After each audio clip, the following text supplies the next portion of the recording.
দেখুন, এখান থেকে গ্রামবাসীরা এই পার্টি অফিসটা খোলার পরে এখান থেকে রেশন কার্ড প্রায় 200-র কাছেই রেশন কার্ড, আধার কার্ড, ভোটার কার্ড সব কিছু এখানে পাওয়া গেছে।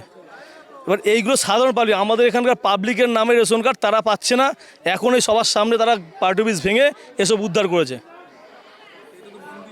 এটা মন্দির নয়, এটা গ্রামবাসীরা যেদিনকার আমাদের পার্টি 4 তারিখে ক্ষমতায় আসে, তারপর গ্রামবাসীরা এখানে এত অনৈতিক কার্যকলাপ চলছিল, এর ভিতরে মদ খাওয়া এবং এর ভিতরে বিভিন্ন রকম অসামাজিক কাজ চলছিল, তার জন্য গ্রামবাসীরা এটাকে মন্দিরের নামে লিখে নিয়েছে। এটা তৃণমূলের কার্যালয়।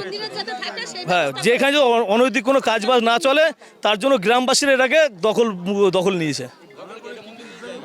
এই ভাঙার পরে রেশন কার্ড উদ্ধার হয়েছে, ভোটার কার্ড, আই কার্ড, আরও ভিতরে বহুত কিছু আছে বস্তাবন্দি, এগুলো বের করে দেখতে হবে। অবশ্যই চোর তৃণমূল কী করবে, সাধারণ মানুষকে পরিশ্রম করে সাধারণ মানুষের নামে রেশন চুরি, যত দুর্নীতি সব দুর্নীতিরা এখানে বসে করতো, এই তো প্রমাণ তার। 150 থেকে 200 আছে রেশন কার্ড, আছে আরও ভিতরে আছে। সব এলাকার মানুষ, তারা নিজেরাও জানে না যে তাদের নামে রেশন কার্ড এখানে পড়ে আছে, আধার কার্ড পড়ে আছে, সমস্ত ডকুমেন্টস এখানে পড়ে আছে।